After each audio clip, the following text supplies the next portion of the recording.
program, which is a Ministry of Road Transport and Highways initiative. We will begin with the format of the interaction will be, there will be introductory remarks by Honorable Minister Sir, Nitin Gadkari Sir, and then we'll open the floor to questions. Over to you, sir.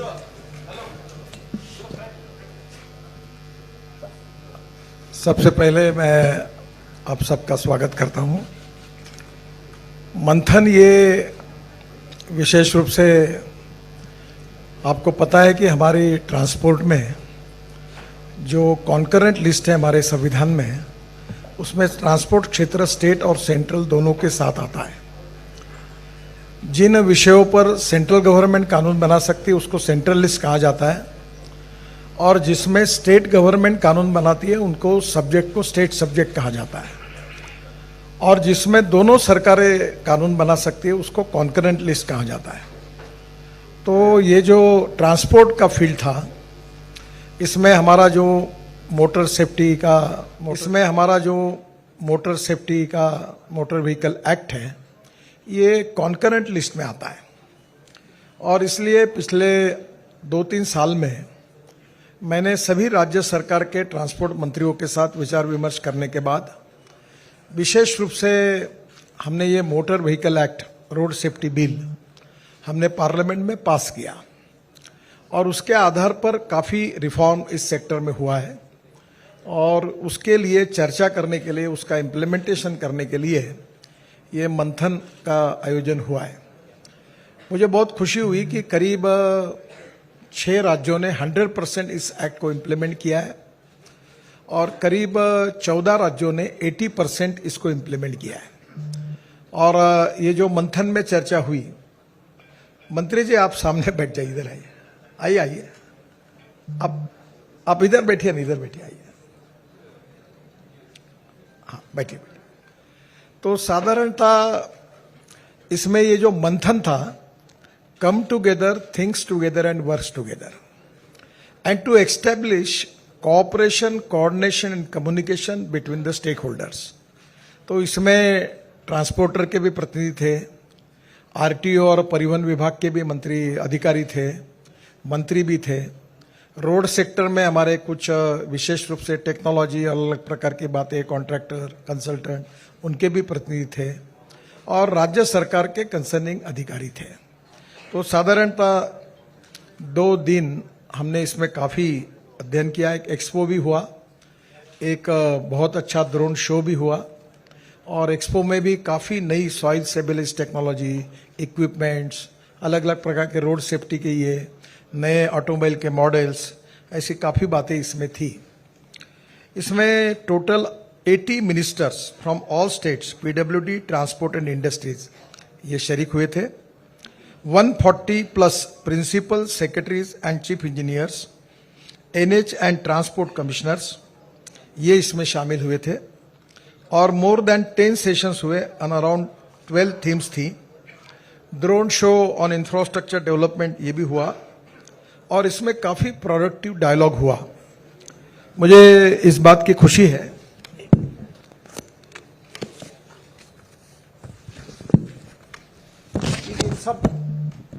इन सब विषयों में मंत्रियों ने भी अपने विचार रखे, और इंटरेक्शन भी हुआ, और काफ़ी उन्होंने भी जो अच्छे निर्णय किए हैं वो भी उन्होंने सबके सामने रखे। एक महत्वपूर्ण बात है कि इसके जो 10-12 सब्जेक्ट्स थे वो काफ़ी डिटेल में है। आपको हमारे वेबसाइट पर हम इसकी जानकारी देंगे, आप उसको जरूर लीजिए। इसके साथ साथ आप, मुझे पता है कि आपको सबसे इम्पोर्टेंट प्रॉब्लम जो है कर्नाटक से रिलेटेड है, और इसी मीटिंग में मेरी कल चीफ मिनिस्टर के साथ बहुत लंबी मीटिंग इसी हॉल में हुई। फिर उसके बाद में चीफ मिनिस्टर आज सुबह फिर उनके प्रमुख अधिकारियों के साथ सुबह मेरे पास आए थे, और मेरी उनके साथ, और हमारे अधिकारियों के साथ सेक्रेटरी थे, हमारे एनएचआई के मेंबर थे और अधिकारी थे। काफ़ी विस्तृत चर्चा हुई, और बंगलोर का ट्रैफिक कंजेशन एक बहुत बड़ी समस्या है, आप लोगों को काफ़ी तकलीफ भी होती है उसकी भी चर्चा हुई। थोड़ा सा मैं आपको इसके बारे में कुछ बातें बता पाऊंगा, कुछ अभी इन प्रोसेस है, तो वो बाद में जब होंगी तब आपको बता पाऊंगा। पहली बात तो ऐसी कि बंगलोर को और बंगलोर के आउटर पार्ट को अच्छा करने के लिए हमारी डिपार्टमेंट ने जो कुछ निर्णय किए और जो काम कर रहे हैं, उसमें से ग्रीनफील्ड कॉरिडोर बना रहे हम कर्नाटका और तमिलनाडु के बीच में। That road is Bangalore Chennai expressway. NHAI बना रही है। एनएचआई की हमारी चेयरमैन अलका जी यहाँ उपस्थित है। उसमें ये 262 किलोमीटर है, 17,000 करोड़ का है। और दूसरा सूरत सोलापुर कर्नूल चेन्नई, ये बहुत इंपॉर्टेंट रोड है जो पंजाब, हरियाणा, उत्तराखंड, हिमाचल, राजस्थान, गुजरात, दिल्ली, यहाँ से साउथ के तरफ जो ट्रैफिक आता है वो मुंबई और पूना में जाता है, तो सूरत में ही वो रुक जाएगा। और सूरत से ये नया ग्रीन हाईवे बन रहा है, सूरत से नासिक, नासिक से अहमदनगर, अहमदनगर से सोलापुर और सोलापुर से कर्नूल चेन्नई। उसी प्रकार ये आपके कर्नाटक में भी आने वाला है। और ये टोटल जो रोड है, इसके बनने से डिस्टेंस भी कम होगा और साउथ और नॉर्थ इसके बीच में निश्चित रूप से ट्रांसपोर्ट और आसान हो जाएगा। तो ये सूरत सोलापुर कर्नूल चेन्नई जो हाईवे है, ये 1600 किलोमीटर का है, जिसमें दिल्ली से बेंगलोर, दिल्ली से चेन्नई, दिल्ली से हैदराबाद, दिल्ली से कोचीन, दिल्ली से त्रिवेंद्रम और ये मैंगलोर, ये सब सिटियों का डिस्टेंस कम होने वाला है। तो मुझे लगता है कि ये एक इम्पॉर्टेंट है, इसका काम काफ़ी अलाइनमेंट पक्की हुई है। और इससे 177 किलोमीटर ये जो है ये कर्नाटक से अनडेवलप, कर्नाटक के एरिया से जाता है, अनडेवलप एरिया से, जिसमें अक्कलकोट, गुलबर्गा, यादगीर और रायचूर, इसमें बहुत अच्छा विकास होगा। दूसरा जो हम बना रहे बेंगलुरु कड़ाप्पा विजयवाड़ा, ये 342 किलोमीटर है, ये 20,000 करोड़ रुपए का, इसका भी लैंड एक्विजिशन का काम प्रोग्रेस में है। और इन तीनों के अलावा सबसे इंपॉर्टेंट रोड है बेंगलोर सैटेलाइट रिंग रोड, जो बंगलोर की समस्या को सुलझाने के लिए उपयोगी होगा। ये 288 किलोमीटर है, इसकी कीमत करीब 17,000 करोड़ तक जाएगी। और ये करीब 700 किलोमीटर लॉन्ग, जो हम लोग इसके अलावा एक पुणे और बेंगलोर भी रोड बना रहे हैं, एक्सप्रेस हाईवे ग्रीनफील्ड, और इसकी भी टोटल कैपिटल कॉस्ट 45,000 करोड़ है। यानी पुणे बेंगलोर, पुणे चेन्नई, और ये जो बेंगलोर का पेरिफेरल रोड है, ये सबको हम लोग कनेक्ट करेंगे, जिसके कारण बेंगलोर में काफ़ी बड़े प्रमाण पर उसका उपयोग होगा। जो पुणे बेंगलोर जो था, उसमें भी अलाइनमेंट पक्की हुई, पूना का रिंग रोड इसमें इंक्लूड है। और आपको पता होगा मुंबई पूना एक्सप्रेस हाईवे पर खंडाला के बाद एक टोल नाका है, उर्स करके, उर्से कहा है, उर्से। तो ये पुणे मुंबई रोड बनाने का सौभाग्य भी मुझे मिला है। तो अभी हमने उसको थोड़ा बदल किया है, ये पुणे के बजाय मुंबई बेंगलोर एक्सप्रेस हाईवे होगा। तो मुंबई से इस स्पॉट पर आने के लिए 1.5 घंटा लगेगा और वहां से पुणे का रिंग रोड वहां से शुरू होगा। It is a part of Pune Bangalore road, और वहां से बेंगलोर आने तक 4.5 घंटे में हमारा प्रयास है कि वहां पुणे से बेंगलोर हो जाएगा, और मुंबई टू बेंगलोर ये 6 घंटे में हो जाएगा। तो ये बहुत बड़ा उपयोग होगा। तो ये इसका करीब पुणे बेंगलोर जो ग्रीनफील्ड एक्सप्रेस, ग्रीनफील्ड है, नई अलाइनमेंट है, जो पुणे कोल्हापुर है, पुणे सोलापुर है, वो ऑलरेडी है। ये वो रोड नहीं है, इसको टोटली नया रोड बना रहे हैं। इसकी कीमत 45,000 करोड़ है। तो ये भी कॉरिडोर हम डेवलप कर रहे हैं, जो निश्चित रूप से बेंगलोर के लिए बहुत उपयोगी होगा। ये जो रिंग रोड है, ये सबसे इंपॉर्टेंट है। ये 288 kilometre long satellite ring road है, और ये बेंगलोर के लिए बहुत ही आवश्यक है। इसकी कीमत करीब 16,000 करोड़ रुपए जाएगी। टोटल 10 पैकेजेस इसमें है, 5 हमने अवार्ड कर दिए हैं, और 3 का आउट ऑफ दिस 3 का वर्क इन प्रोग्रेस है, 60% काम पूरा हुआ है। और रिमेनिंग 5 पैकेज जो है वो हम 3 से 4 महीने के अंदर अवार्ड कर देंगे।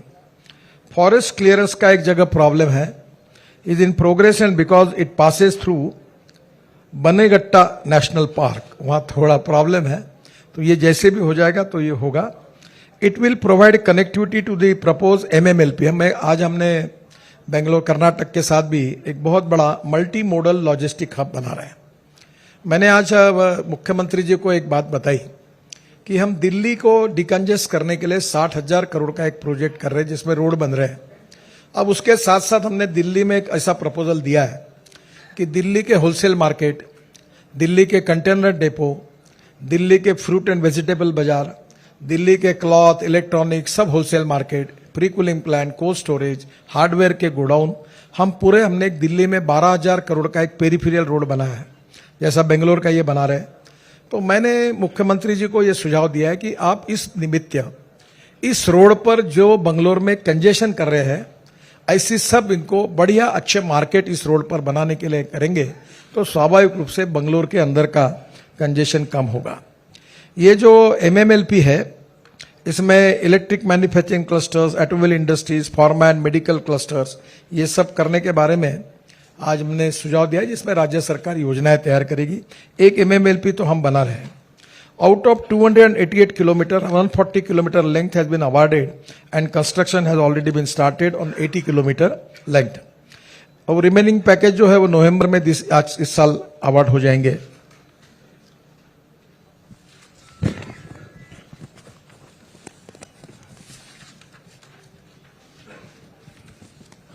एक जो दूसरा महत्वपूर्ण है कि ये जो रिंग रोड है, इसको बाहर से चेन्नई बेंगलोर रोड से जोड़ा जाएगा। ये पुणे बेंगलोर से जोड़ा जाएगा, विजयवाड़ा वाला रोड से जोड़ा जाएगा। और इसके बाद सबसे इंपॉर्टेंट चीज है कि ये रोड काफी बाहर है, इसके अंदर में भी हमारे NH है, कुछ NH शहर से भी जा रहे हैं। तो मनोज कुमार जो है हमारे मेंबर NH है, मुख्यमंत्री के साथ हमारी चर्चा हुई, सेक्रेटरी जी थे। तो ये पूरे रोड पर ट्रैफिक डेंसिटी को देखकर बेंगलोर के अंदर कुछ जगह पर 3 लेयर ब्रिजेस, जैसे नीचे में रोड, ऊपर में ब्रिज, ऊपर में ब्रिज, ऊपर में मेट्रो, तो हमने उस प्रकार से पूरा प्लान बनाकर उसका स्टडी करके वो भी करने के आदेश मैंने दिए हैं। उसमें हम काम करके ये हमारे जो नए रोड बन रही है सब, इसको जोड़कर बेंगलोर की तरफ आने वाले रोड जो NH है उनको भी, जो शहर के अंदर जाते हैं, उसको डेवलप करके एक प्लान हम तैयार कर रहे हैं और मुख्यमंत्री जी को और राज्य सरकार को दिखाकर हम उसका काम शुरू करेंगे। ये बेंगलोर चेन्नई ग्रीनफील्ड जो हाईवे है 262 किलोमीटर, 2 घंटे में बेंगलोर से चेन्नई इसमें होगा। इसकी कैपिटल कॉस्ट 18,000 करोड़ है और ये बेंगलोर और चेन्नई के बीच में, 2 कैपिटल सिटी और 2 राज्यों के बीच में ये बहुत अच्छा 2 घंटे का डिस्टेंस इन्हें बहुत उपयोगी होगा। ये 4 lane expressway now extended to 8 lane और 90 मीटर्स का इसमें रोड की विड्थ है और ये reduce distance between Bangalore and Chennai by 13% from current 300 kilometre to ये 262 किलोमीटर ही रहेगा। तो एक्सेस कंट्रोल है, superior design will be enable speed of 120 kilometre per hour and will reduce fuel consumption by 4.3 crore litre. तो ये भी हमने इससे बहुत इंपॉर्टेंट है, इसके 10 पैकेजेस है, ये भी काफी सब अवार्ड हो गए हैं। एक corridor passes through 7 districts of Bengaluru, Kolar, Chittoor, Vellore, Kanchipuram, Tiruvallur and Chennai across the state of Karnataka, Andhra Pradesh and Tamil Nadu and improving connectivity to 20.9 million people. The corridor will open economic and industrial activities by connecting economic nodes Bengaluru, Chittoor, Vellore, Kanchipuram, Tiruvallur and Chennai. In particular, connecting special economic zone, textile clusters, pharma and medical clusters, electronic manufacturing centers, mega food parks, fishing, seafood clusters and defense corridors along its route. ये जो पुणे बेंगलोर का है, मैंने आपको अभी बताया कि 619 kilometre long express होगा। ये एक्चुअली पुणे मुंबई हमारा प्लान था, पर अब इसको मुंबई बेंगलोर होगा और ये टोटल इन्वेस्टमेंट इसमें 45,000 करोड़ की होगी। अलाइनमेंट फाइनलाइज हो गई है, DPR इज बीइंग प्रिपेयर्ड और इसका काम अवार्ड जो है काम मार्च 2024 एंड कंप्लीटेशन मार्च 2026 तक हो जाएगा। और this expressway will result in 7% overall length reduction, distance कम हो जाएगा between Pune and Bangalore compare to the current alignment. The average speed is expected to more than 100 kilometers, with the corridor being designed for 140 to 120 kilometers. Now, along with the reduction in distance, it will lead to a reduction of travel time from 5 to 6 hours and two key economic center to drive economic growth. और इसके बाजू में जो area है वो भी develop होगा. एक इम्पॉर्टेंट चीज है जिसका अभी आपने प्रेजेंटेशन देखा होगा कि बेंगलोर में रिंग रोड बन रहा है, ये चेन्नई बेंगलोर बन रहा है, फिर बेंगलोर पुणे बन रहा है, फिर बेंगलोर विजयवाड़ा बन रहा है. इधर ऑलरेडी हमने बेंगलोर मैसूर बना दिया है, काफी काम उसका हो गया है. अब इसको ये रिंग रोड से जोड़ेंगे और अंदर वाले रोड तो हम डेवलप कर ही रहे हैं. फिर भी बेंगलोर में अब एग्जिस्टिंग रोड जो है उसकी विड्थ बढ़ाना प्रैक्टिकली कठिन है. तो हमने दो निर्णय प्रिंसिपली आज मुख्यमंत्री के साथ चर्चा करते समय लिए हैं कि हम लोग ये रोड पर लैंड एक्वायर्ड न करते हुए कुछ जगह पर single storey, double storey, 3 layer ऐसे फ्लाईओवर बनाएंगे, ताकि अभी हमने चेन्नई में एक ऐसा बना रहे, एक पूना में शिरूर टे आरोली ऐसा बना रहे, और ये अभी मैंने खुद मेरे कॉन्स्टिट्यूशन नागपुर में नीचे में रोड, ऊपर में ब्रिज, उसके ऊपर में मेट्रो ऐसा पहली बार बना है. और अभी जो कल्पना है कि नीचे में रोड, उसके ऊपर एक फ्लाईओवर, उसके ऊपर एक फ्लाईओवर, उसके ऊपर में मेट्रो. तो ये बंगलोर में भी हम लोग, क्योंकि ट्रैफिक पीसीयूज जो है वो 25,000 30,000, यहाँ 1-1 लाख पीसीयूज है, तो ये कोई सोल्यूशन निकलने वाला नहीं. तो डायरेक्ट ट्रैफिक ऊपर जाएगा, उतरने वाला ट्रैफिक नीचे वाले फ्लाईओवर से जाएगा, और इस प्रकार से भी हमने ये भी निर्णय किया है. तो इसका निश्चित रूप से फायदा होगा. एक बहुत महत्वपूर्ण विषय पर आज मुख्यमंत्री से चर्चा हुई. माननीय प्रधानमंत्री जी ने हमारे विभाग को रोप वे, केबल कार, फेनिकुलर रेलवे इसका मैंडेट दिया है, और उसमें भी 165 प्रपोजल हम इसके हमारे कंस्ट्रक्शन में कुछ हमने मंजूर किए. हिमाचल, उत्तराखंड, सभी राज्यों में हम कर रही है काम. तो public transport on electricity, mass rapid transport on electricity, तो इसमें कुछ बातें ऐसी कि वर्ल्ड में टेक्नोलॉजी बहुत बदली है. तो एक काफी अच्छी है कि अभी लैंड एक्वायर करना बंगलोर में कठिन है. तो मैंने ऐसा सुझाव दिया कि वर्ल्ड में फिलीपाइंस में, बाकी अनेक देशों में हवा में चलने वाली स्काई बस उपयोग में लाई है. उसमें 200-200 लोग बैठते हैं और हवा में जाती है, स्काई बस इन एयर.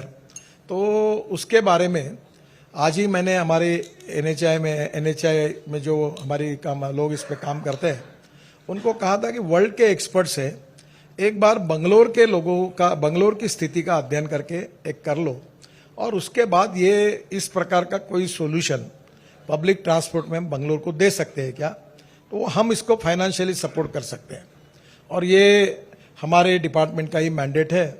तो आज मुख्यमंत्री जी ने भी इस पर काफ़ी बातों की चर्चा हमारी डिटेल में हुई है. अब हम लोग स्टडी कर रहे हैं, हम करना चाहते हैं, और इससे ऊपर के ऊपर अगर लाखों लोग ऊपर के ऊपर हवा में चलेंगे तो नीचे वाला प्रॉब्लम खत्म हो जाएगा. दूसरी बात सबसे इंपॉर्टेंट जो है वो बंगलोर के लिए पब्लिक ट्रांसपोर्ट बहुत आवश्यक है. मैं कभी कभी मजाक में कहता हूं कि हमारे देश में एक्सपर्टाइज 2 बड़े हासिल हैं, एक पॉपुलेशन ग्रोथ और ऑटोमोबाइल ग्रोथ. तो हमारे यहाँ ये संख्या रात दिन बढ़ती है. तो मैंने उनको कहा कि अभी एक घर में 4 लोग और 8 गाड़ियां हैं, पार्किंग नहीं, कुछ नहीं. तो अभी धीरे धीरे हम ऐसा बनाए. तो अभी मुंबई में मैंने double decker electric bus launch किया.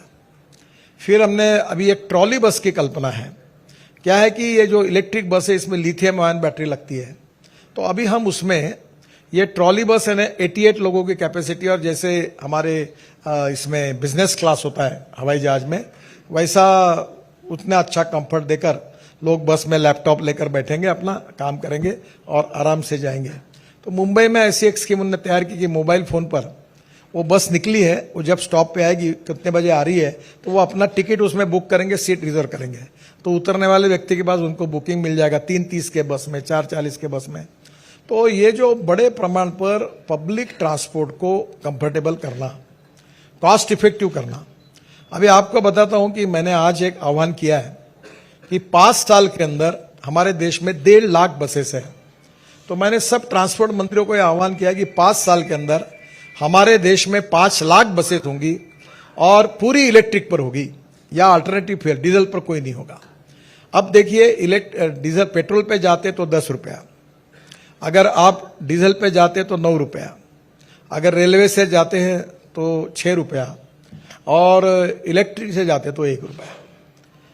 Import substitute cost effective, pollution free और इंडिजिनियस।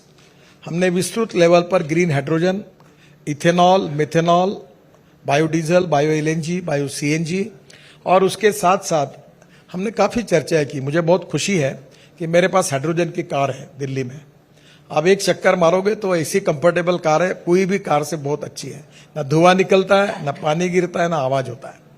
और ये पानी से हाइड्रोजन ऑक्सीजन अलग करके बंगलोर की कंपनी इलेक्ट्रोलाइजर बनाती है और धीरे धीरे हमारा किसान अन्नदाता के बजाय ऊर्जादाता बने। ये अपना मैं अनेक सालों से इस पर काम कर रहा हूं। और 28 तारीख को आपके कर्नाटक की कंपनी टोयोटो, इसकी एक कार, एक कैमरी करके कार थी, आपको याद होगा, जो 100 पेट्रोल डालने के बाद 40% बिजली पे चलती थी और 60% पेट्रोल पे चलती थी। तो अभी उन्होंने ऐसी कार लॉन्च की है जो कर रहे देश में, वो 100% बायो इथेनॉल पर चलेगी और 40% बिजली तैयार करेगी। तो पेट्रोल की कॉस्ट 25 रुपए लीटर के भाव से आएगी। अब बजाज, टीवीएस और हीरो, इन्होंने स्कूटर, मोटरसाइकिल तैयार किए 100% बायो इथेनॉल पर। Karnataka is a major state जो शुगर केन जूस से इथेनॉल बनाता है और उत्तर प्रदेश है, हमारे मंत्री, ट्रांसपोर्ट मंत्री बैठे हैं, उत्तर प्रदेश इथेनॉल बनाता है, महाराष्ट्र बनाता है। अब हमने कॉर्न से, फूड ग्रेन से इथेनॉल बनाने की अनुमति दी है। तो अब हम 16 लाख करोड़ का हमारा फॉसिल फ्यूल का इंपोर्ट है। इसके बजाय हमारे देश के किसानों का ये फ्यूल सस्ता है। इथेनॉल का भाव 60 रुपए लीटर और पेट्रोल का 120 रुपए लीटर। और ethanol is prove to be better fuel than petrol. No pollution, pollution नहीं, कि ग्रीन फ्यूल है। तो अब मुझे ऐसा लगता है कि बंगलोर में जैसे ट्रैफिक जाम है वैसे एयर पोल्यूशन भी है।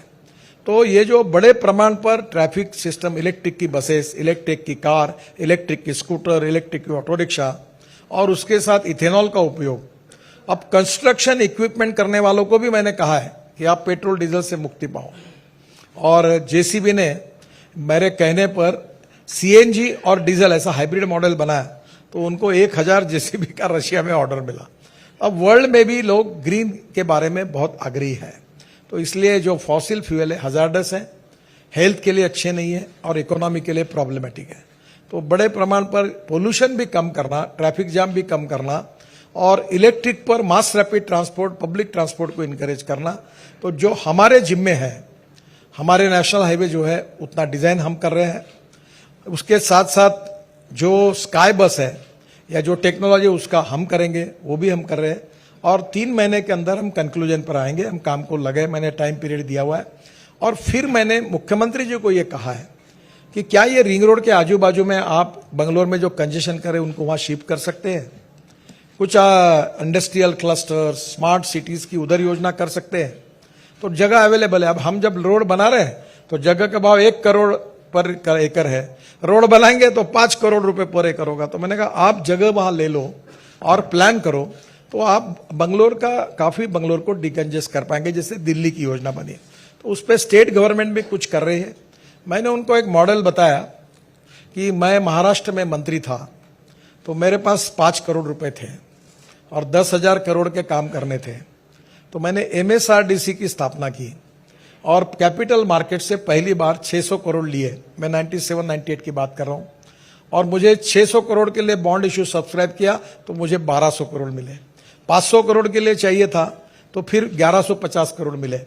तो उस समय धीरूभाई अंबानी और रतन टाटा ने दोनों ने कहा कि तुम हमसे भी कामयाब हो गए, इतना ज्यादा पैसा आपको कैपिटल मार्केट से मिला। तो मैंने वर्ली बांद्रा सीलिंग, 55 फ्लाईओवर और मुंबई पुणे हाईवे बनाया। सबके पैसे भी वापस हो गए। और फिर वो मुंबई पुणे एक्सप्रेस हाईवे जब बना, उसके बाजू में ओल्ड एनएच मैंने ही उस समय खंडूरी साहब को कहकर वो महाराष्ट्र सरकार को दिलाया।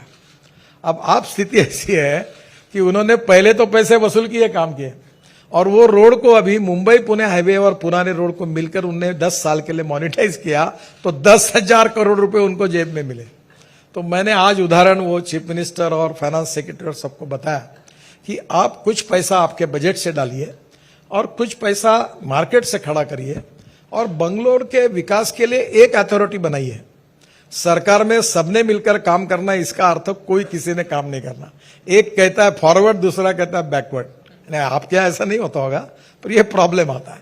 तो मैंने कहा एक अथॉरिटी बना, सब उसके अंदर काम करेंगे और कैपिटल मार्केट से पैसा रेज करो, कुछ बजट का सपोर्ट दो, कुछ हमारे जैसे एजेंसी कुछ काम हमारे लिए डिस्ट्रीब्यूट करो टोटल प्लान में कि ये हम करेंगे, और बंगलोर को डिकंजेस्ट करके और पोल्यूशन मुक्त करने में हम लोग सहयोग करेंगे। आदरणीय मोदी जी के नेतृत्व में बंगलोर ये बहुत बड़ा हमारे देश का एक इकोनॉमिक कैपिटल जैसा ही बड़ा शहर है, आईटी इंडस्ट्री का सेंटर है और काफ़ी रिसर्च करने वाले अनेक इंस्टीट्यूशंस यहाँ हैं, और इसलिए बंगलोर के विकास में भारत सरकार पूरी मदद करेगा।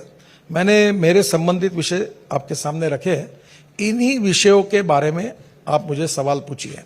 आपने ट्रैक छोड़ दिया तो मैं समझूंगा कि आपके सवाल खत्म हो गए, मैं नागपुर वापस जाना है, मैं निकल जाऊंगा। तो आप ये डिसिप्लिन का पालन करिए, only ask me the question related with the conference, related with the Bangalore development and related with the road ministry. बाकी उसके आगे दूसरा कुछ पूछेंगे तो फिर मैं उसके जवाब नहीं दे पाऊंगा। Okay, you can start it. Thank you, sir. Just friends, just 1 minute. Just raise your no political. Just raise your hands and please introduce yourself before asking a question. Yes, please. Ashok from Sikarwani. Tumkur के flyover में कुछ चर्चा हुई है क्योंकि कई महीनों से वो एचडीवी व्हीकल्स नहीं छोड़ रहे। एक्चुअली वो उसमें प्रॉब्लम है, जो केबल स्ट्रीट ब्रिज है वो वीक हुआ है, उसको स्ट्रेंथन करने की जरूरत है।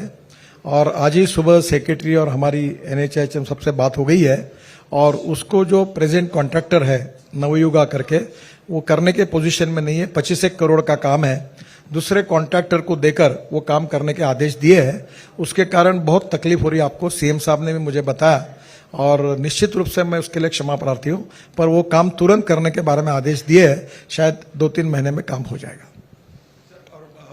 हेवी ट्रैफिक वो फ्लाईओवर से चलेगा। बैंगलोर और मैसूर के हाईवे में भी मागड़ी के विधायक भी एक एलिगेशन किया है कि बहुत सारी घोटाला हुआ है, तो इसके बारे में कुछ चर्चा हुआ? सर, हमारे एक घोटाला होता नहीं। देखो, मैं अभी तक 7 साल में 50 लाख करोड़ के काम कर चुका हूं। और total system is e tender होता है, और तुम लोग तो बहुत होशियार हो, तुमको तो कहीं भी स्मेल आ जाता है। एक भी कॉन्ट्रैक्टर ऐसा होगा कि जिसको उसके काम के क्लियर होने के लिए कभी एनएचआई के ऑफिसर्स, बड़े हमारे चेयरमैन हो, सेक्रेटरी हो, मेरे पास राज्य में आने की जरूरत पड़ी होगी तो आप बता दो। We are transparent, time bound, quality conscious और रिजल्ट ओरिएंटेड। पहली बात, उस काम में कुछ कमियां हैं। विशेष रूप से इस बार बरसात हर जिससे भी ज्यादा आई है, और एक मैं भी टेक्निकली बात महसूस करता हूं कि हमारी जो ड्रेनेज सिस्टम बनती है पानी बहने के लिए, वो एक कैपेसिटी की बनती है। इस बार इतना पानी आ गया कि वहां कुछ दिक्कतें आई हैं, उसकी तुरंत रेक्टिफाई करना, सुधारना, उसके ग्रेडियंट को चेक करना और उस काम को पूरा करने की सूचना दी है, और उसके बारे में वो रेक्टिफाई होगा। दूसरी बात, हमारे जो रोड बने हैं एनएचआई के, उसमें गड्ढे नहीं रहते कहते। मैं अभी एक स्कीम चालू करने वाला ऐप कि एनएचआई के रोड पर गड्ढा निकलता है तो हमें बताओ, हम 70 आवर्स में गड्ढा बुझाएंगे। तो आप चिंता मत करिए, no corruption, no compromise with quality. और हमारी कॉन्फ्रेंस में इस बार नई टेक्नोलॉजी को लेकर हमने इस पे मंथन किया, that how we can reduce the cost of construction and how we can increase the quality of construction. We will not compromise with the quality, और हम उसमें कुछ कमियां रह जाती है, नए नए टेक्नोलॉजी को यूज करके हम उसको और अच्छा बनाने की लगातार निरंतर प्रोसेस में काम करते रहते हैं। Yes. Sir, this is Aditya from the Hindu newspaper. Sir, even the Chief Minister had said during the recent floods in Ramnagara that there are some design flaws in the Bangalore-Mysore highway. So, and also the locals are saying the drainage system that you told is for 5 times the average rain capacity, but due to climate change, there is heavy rain events. तो बिल्कुल सही है कि Mysore Bangalore road पर drainage system में problem आया है, मैं स्वीकार करता हूं। अब प्रॉब्लम आने के बाद जब मैंने इंक्वायरी की तो उन्होंने कहा इस समय जो पानी ही गिरा है वो एवरेज सरासरी से कई ज्यादा है, 75 ईयर्स का हाईएस्ट है। अब जो सिस्टम डिजाइन की है वो एवरेज के लिए की है, तो प्रॉब्लम आया है। दूसरी बात, सिस्टम में ग्रेडियंट, प्रीकास्टिंग, और उसमें थोड़ा सा मैं भी इसके बारे में बहुत आग्रही हूं कि अब प्रीकास्ट करके अच्छे क्वालिटी की ड्रेनेज सिस्टम लानी चाहिए। ये जो वहाँ जो करते हैं उसके ग्रेडियंट वगैरह में थोड़े प्रॉब्लम आते हैं, उतना परफेक्शन नहीं है। और इसलिए हम लोग अभी मुंबई दिल्ली हाईवे में एक जापानी कंपनी है, उन्होंने बड़ौदा के पास पूरे इसमें प्रीकास्ट करके लाया और किया, और इसलिए प्रीकास्ट को हम प्रायोरिटी दे रहे हैं। और हर कॉन्ट्रैक्टर को अभी हमने एक सर्कुलर निकाला है कि 25% वो प्रीकास्ट कंपोनेंट ही यूज करेगा। तो धीरे धीरे प्रीकास्ट को मैंडेटरी करके बढ़ाकर हम इनकरेज कर रहे हैं। ये प्रॉब्लम आया है, मैं स्वीकार करता हूं। ये पहली बार 75 साल में सबसे ज्यादा बरसात आई, ये भी सच है। हमारी सिस्टम तो भी उसी प्रकार से कॉम्पिटेंट होनी चाहिए थी। उसके लेकोनास ड्रॉबैक्स निकाले गए हैं और हम उसको रेक्टिफाई कर रहे हैं, और आगे जाकर ये प्रॉब्लम नहीं आएंगे। निश्चित रूप से ऐसे ही काम करने की कोशिश होगी। सर आप पूछ चुके हैं ना? कौन सा, दिल्ली मैसूर का हाईवे? अभी लगभग तो काफी पूरा हुआ है। अभी जल्दी ये सब काम करके हम प्रधानमंत्री जी को रिक्वेस्ट किया है कि वो इसका इनॉग्रेशन करें। सर यासिर न्यूज नेशन से।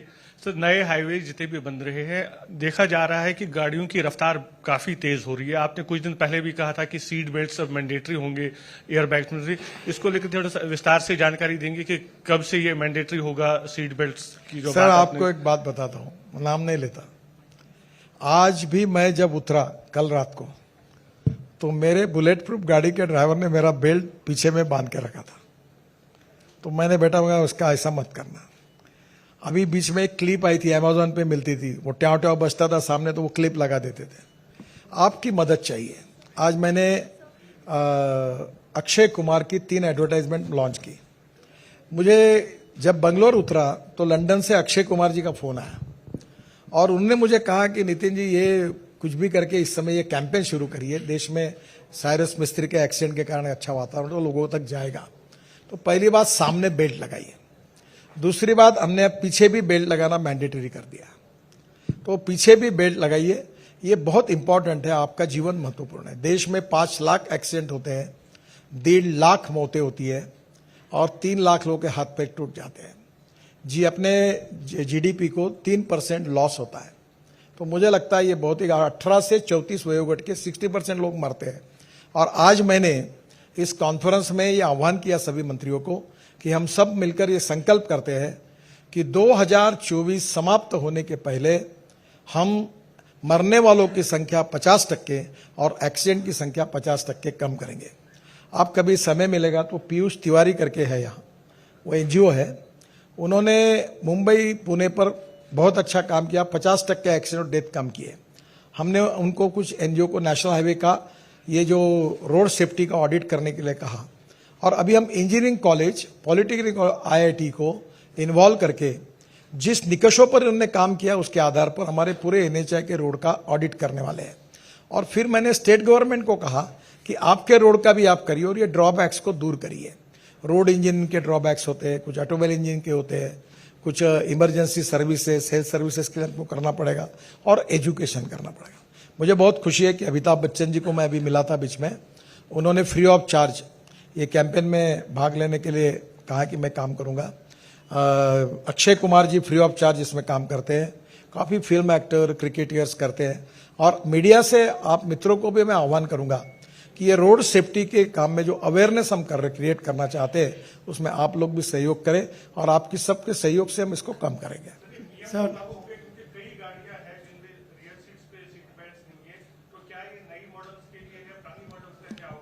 नहीं, अभी तो सब मॉडल्स में सीट बेल्ट मैंडेटरी है, और अभी 2 दिन पहले मैंने पीछे में भी मैंडेटरी था बेल्ट, पर उसका अमल नहीं होता था। अब क्या किया कि जो ट्याव ट्याव बजता है ना, तो सामने बेल्ट नहीं लगाया तो भी बजेगा, और पीछे नहीं लगाया तो भी बजता रहेगा। तो उसके तकलीफ के कारण पीछे वाले भी लगा लेंगे, तो उसके लिए भी अभी हमने कानून में प्रावधान किया है। Sir, Vijay from DNS Delhi. Yeah. You know, Bangalore topography is very peculiar. Planning is very problem. You know, the roads are floating actually in some areas. Now, what are your plans for multi-level road system? Sir, I am only concerned with NHI because I cannot make any expenditure on the state roads. But somewhere, Chief Minister has already requested to me that somewhere we need to have connectivity between the 2 NH. So our secretary and myself, we already accepted that.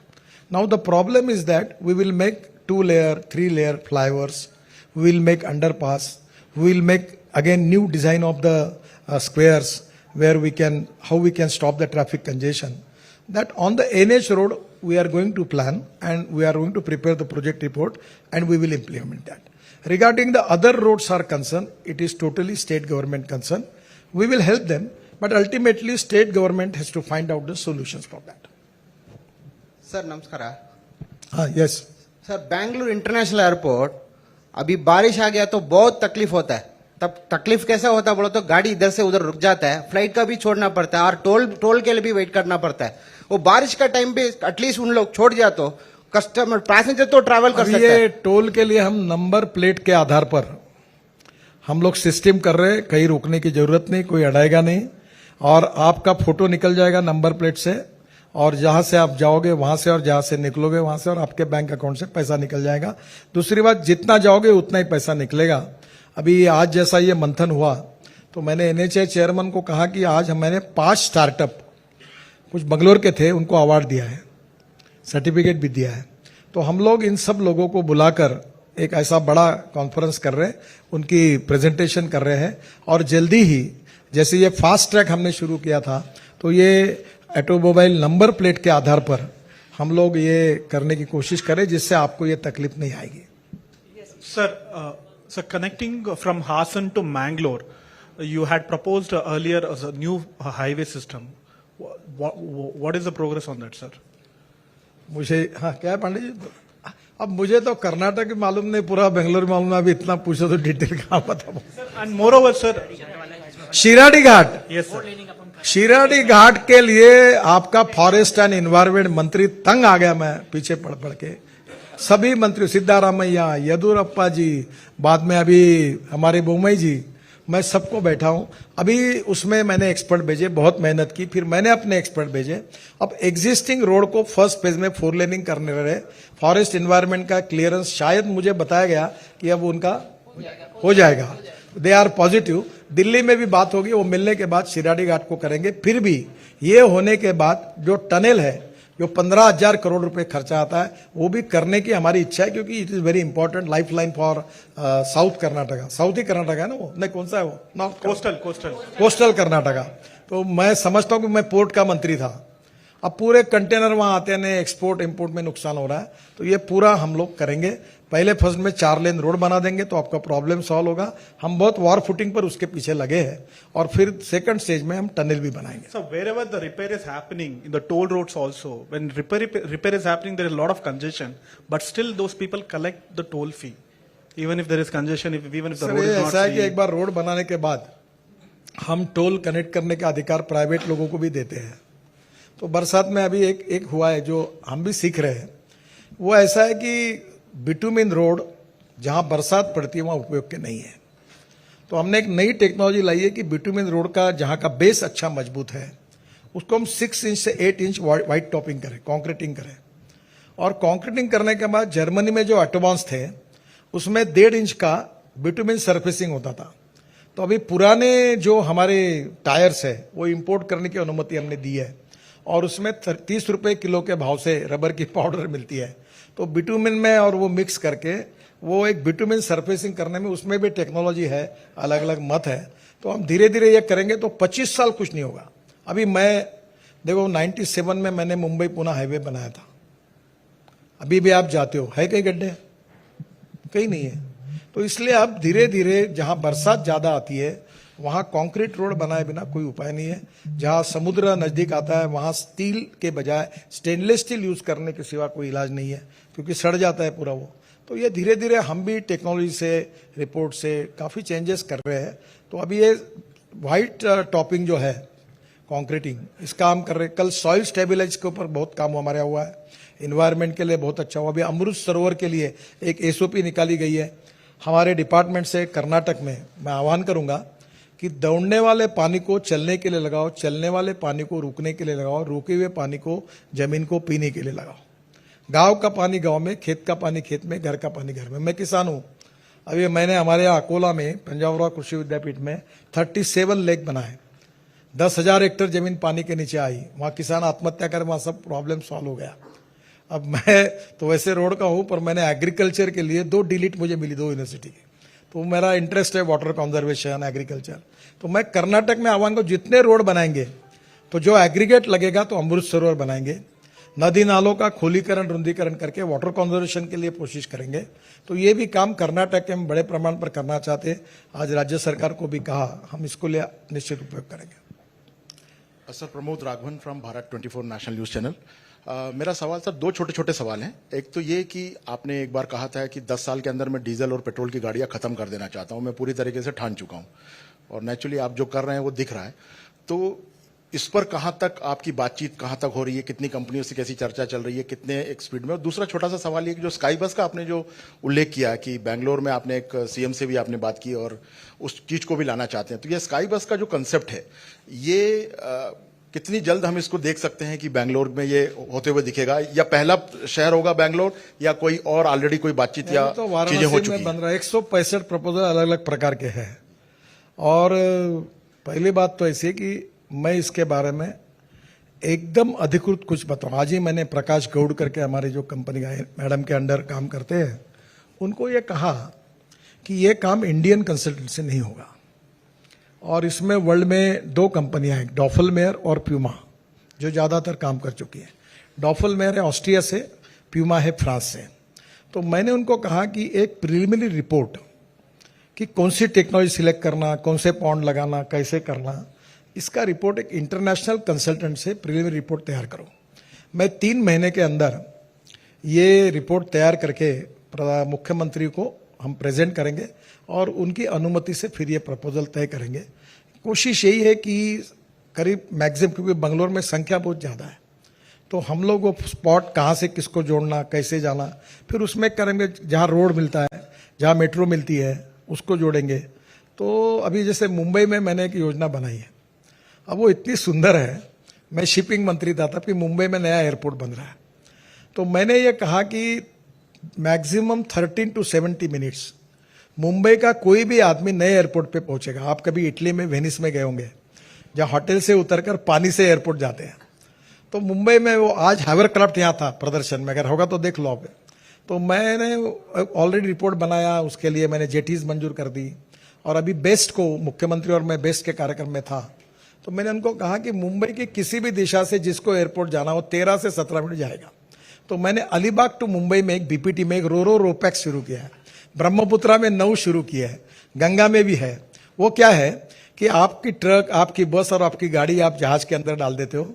जहाज 5 मंजिली होता है, lift होती है, 2 मंजिले parking होता है, और लोग ऊपर जाके चाय कॉफी नाश्ता करते हैं। अब अलीबाग टू मुंबई जो बीपीटी 17 मिनट में होता है, और फिर अलीबाग से मुंबई गोवा रोड पर वर्कल नाके में 35 मिनट में, यानी 1 घंटे में होता है। और अभी अगर आप दक्षिण मुंबई से, गेटवे ऑफ इंडिया से निकलोगे तो वहां जाने तक 3.5 घंटा लगता है।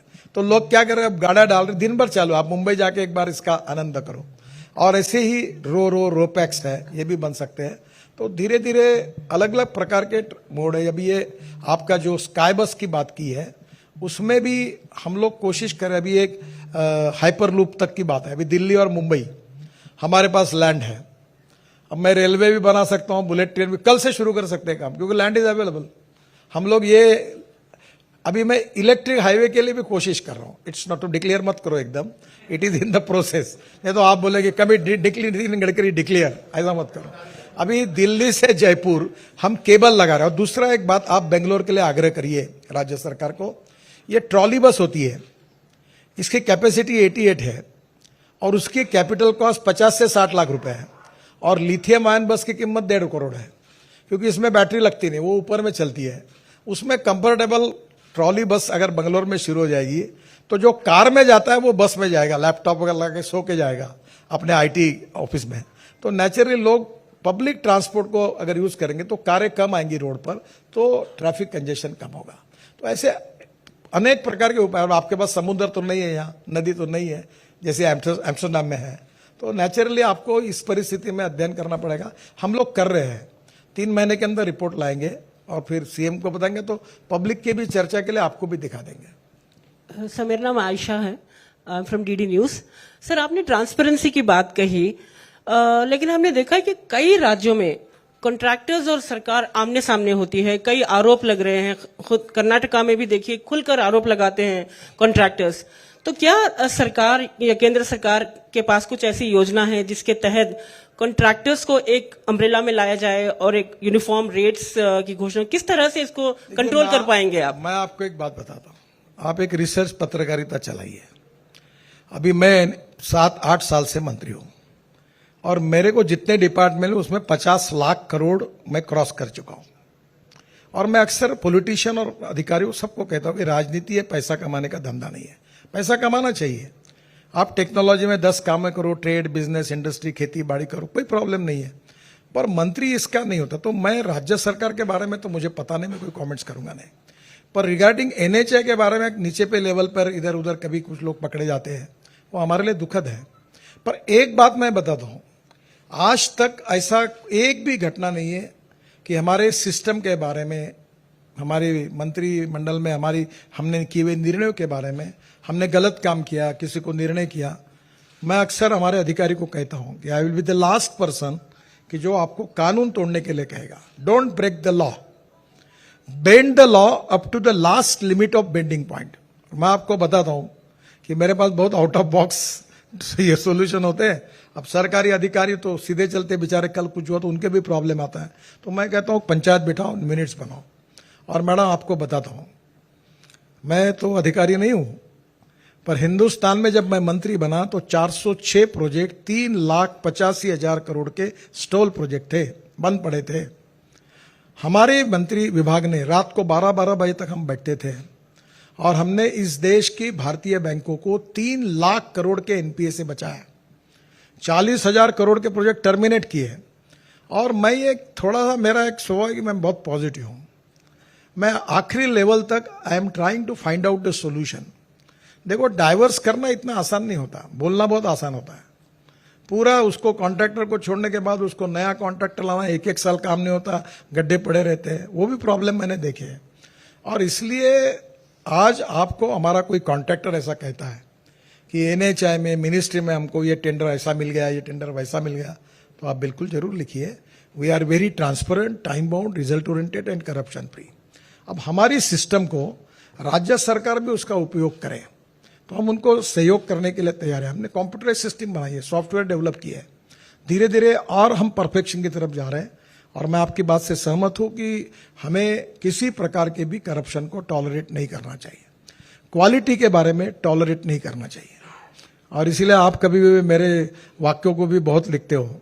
मैंने एक कॉन्ट्रैक्टर को कहा था कि तुम खराब काम करोगे तो बुलडोजर के नीचे तुमको डाल देंगे, याद रखना। तो वो उसके भी, जब मैं सही बुलडोजर के नीचे थोड़ी डालने वाला हूँ, यानी हम आपको कठोर सजा करेंगे। That is the spirit behind that art. तो अभी हमारे यहाँ लेवल पर एक भी कॉन्ट्रैक्ट ऐसा नहीं जिसकी कोई तकरार है, और हमने कई ऐसे काम इलीगल किए, इलॉजिकल किए, इनइथिकल किए नहीं।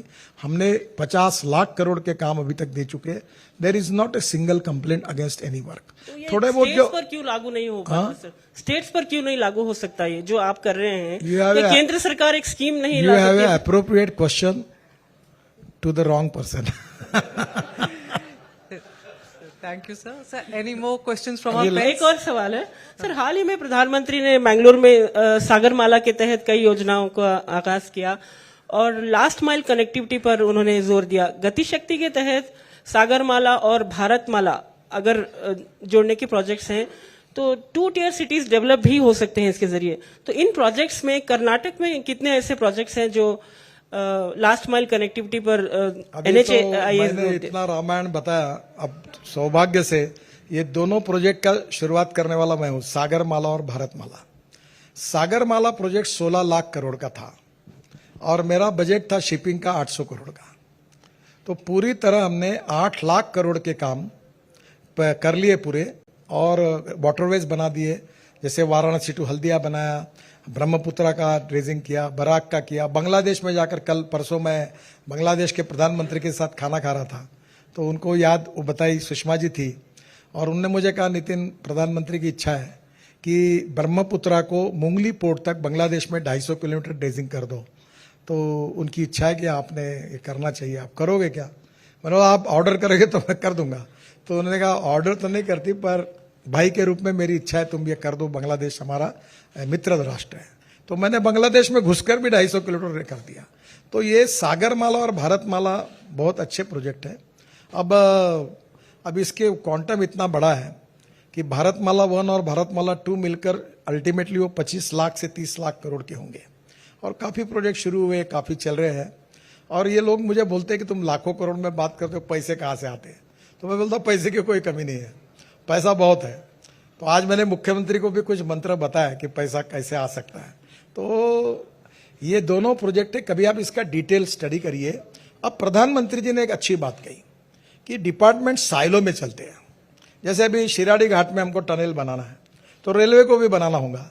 तो हमारी टनल पूरी होने के बाद फिर रेलवे वाले आते हैं कि हमको बनाना है, हम दोनों एक साथ बनाएंगे तो शायद खर्चा आधा हो जाएगा। अभी जैसे मैंने कहा मेट्रो में कि नीचे में रोड, ऊपर में ब्रिज, ऊपर में मेट्रो। तो हमारे यहाँ क्या हुआ कि मेट्रो का भी पैसा बचा, हमारा भी बचा, उन्होंने शेयर किया। तो 100 रुपए का काम 125 रुपए में हुआ। 100 रुपए के जगह 200 रुपए लगते हैं, तो 75 रुपए का सेविंग हुआ।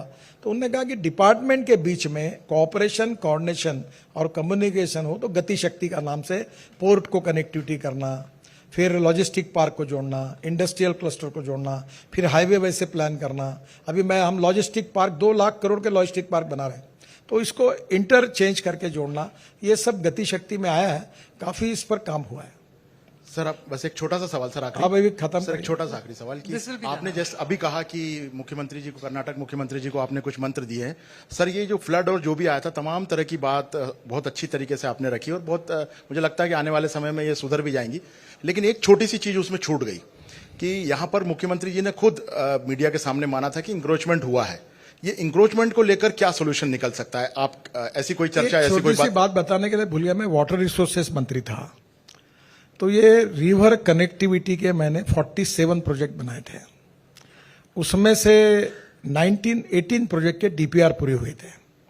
और उस समय मैंने एक प्रोजेक्ट, बहुत मेरी कोशिश थी पर नहीं चालू कर पाया, वो था कि ये जो कालेश्वरम बनाया था गोदावरी पर आंध्र प्रदेश में, तो उसके साथ साथ ये जो महाराष्ट्र और उत्तर छत्तीसगढ़ से इरावती और बहुत पानी है वहाँ, और फॉरेस्ट है, तो वहाँ कुछ पानी का होता नहीं। तो 1300 टीएमसी पानी गोदावरी का समुद्र में जाता है। तो मैंने ये गोदावरी का पानी कृष्णा में, कृष्णा का पेनार में और पेनार का कावेरी में करने वाली 2 योजना बनाई थी। और अभी मैं बताता हूँ, देश में पानी की कमी नहीं है, पर आप रिवर कनेक्टिविटी बोलोगे तो कुछ एनवायरमेंट वाले लोग एकदम अस्वस्थ हो जाते हैं। तो इसको बाढ़ प्रोजेक्ट योजना बनाना चाहिए। और अगर taking water from one basin to another basin, ये अगर हम डाइवर्ट करने के, जैसे पावर ग्रिड है, नेशनल रोड का ग्रिड है, वैसा एक वाटर ग्रिड बनाएंगे तो धीरे धीरे बरसात आई तो इधर का पानी उधर निकाल दिया, उधर का, तो हमारे बाढ़ के प्रॉब्लम पानी के कम होंगे। अब भरोसा नहीं कि पानी कौन से एरिया में कहाँ आता है। और कर्नाटक में तो पानी के लिए मालूम है कैसा, अगर मेरा प्रोजेक्ट पूरा होता तो तमिलनाडु और कर्नाटक का झगड़ा ही खत्म हो जाता, क्योंकि टेल एंड ऑफ तमिलनाडु पानी जा रहा था। तो मुझे लगता है थोड़ा सा इसमें आप ये करिए, ये होने लायक है। थैंक यू वेरी मच, बहुत बहुत धन्यवाद, आपका आभारी हूँ। Sir, with the permission, sir, can we show the promotional films of Akshay Kumar, sir? हाँ जी, हाँ जी, ये अक्षय कुमार की फिल्म हमने आज लॉन्च की है, छोटी एडवर्टाइजमेंट आप देखो। हम उठ जाए यहाँ से? Sir, should we? अच्छा, मैं यही बैठता हूँ फिल्म में। मैं अक्षय कुमार, अमिताभ बच्चन, इनका बहुत आभारी हूँ। वो निःशुल्क हमारे इस काम में मदद कर रहे हैं।